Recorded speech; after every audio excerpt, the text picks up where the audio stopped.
Imagine this. You work your butt off during high school, you get good grades, you attend extracurricular activities, and you are an all-around great student. You work your butt off during this period of time to be able to get into your dream college. A couple months later, your acceptance letter gets back to you, only to find out you didn't get in.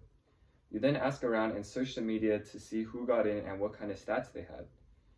You come to find out that even though you had better stats and worked harder than other people, you didn't get in because of the color of your skin. Affirmative action is a huge problem in our society today, and it isn't talked about enough. Most prominent among the early sightings of the phrase affirmative action is its presence in the National Labor Relations Act of 1935, better known as the Wagner Act. The legislation established the National Labor Relations Board and collective bargaining. Johnson's work on affirmative action would be furthered by President Richard Nixon, whose Executive Order 11478 passed on August 8, 1969, and called for unilateral affirmative action in all government employment. Meanwhile, the next chapter of affirmative action would expand towards education, starting with the Supreme Court's Green v. County School Board of New Kent County ruling in 1968, which mandated that all school boards had to provide a plan to end segregated systems in their district in order to be in compliance with Brown v. Board of Education. Fast forward 50 years, now affirmative action affects Asian Americans and their chances of getting into their dream schools. These problems may affect you guys, as you or your future children may be treated unfairly when applying to schools. I've witnessed countless situations where an Asian American was rejected from a school, but someone who wasn't an Asian American and had far worse stats got into the same exact school. It's happened to me firsthand, thirdhand, and I've seen a ton of the same problems on social media. In the next 6 to 8 minutes or so, I will be persuading you to join me in preventing affirmative action and putting an end to this rule that prevents countless students from achieving their dreams. First, I will talk about the history of the problem. Then I will go into detail about how this problem is affecting Asian American students right now from achieving their goals. Lastly, I will be discussing how this problem can be handled and solved. Now that you have a general idea of the problem I am addressing, I will dive deeper into the source of the problem and how the problem should be solved. Knowing the history of affirmative action will allow us to understand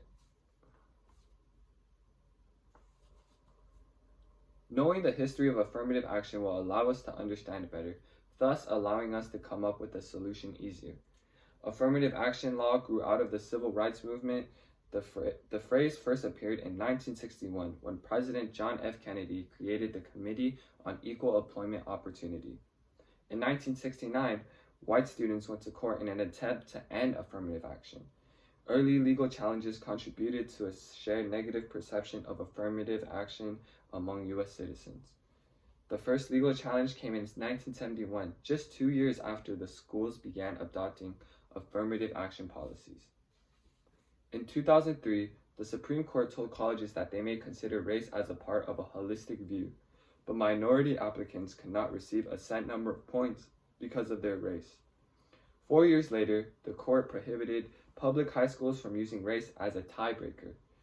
In 2014, the Supreme Court upheld a Michigan ban on affirmative action at state universities. In 1976, white students made up over 80% of all U.S. college students, but by 2016, that percentage had dropped to 57%.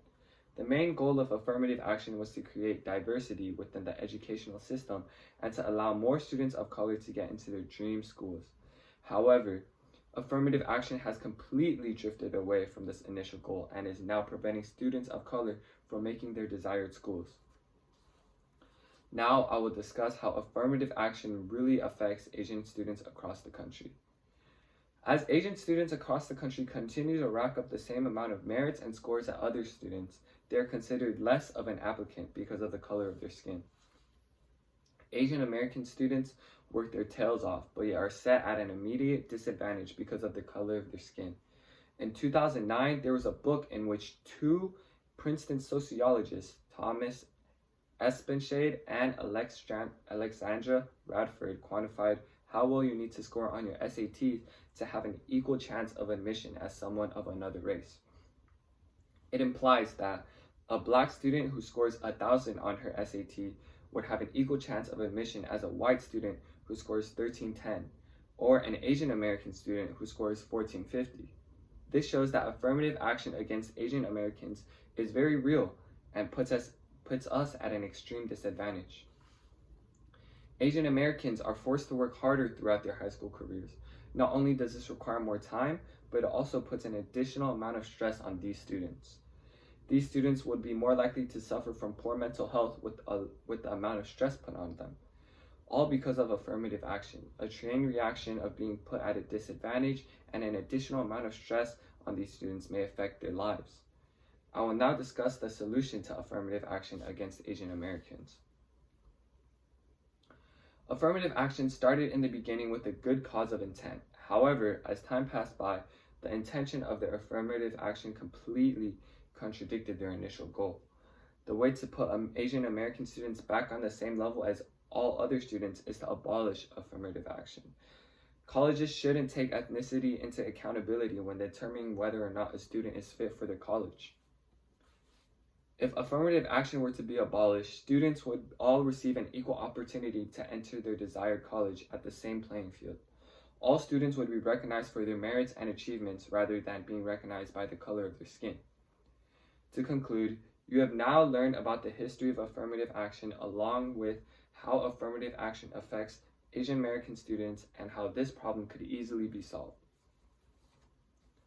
First, I talked about the history of affirmative action so that we could all have a better understanding about the initial goal of affirmative action and how it has completely drifted and contradicted their initial intent.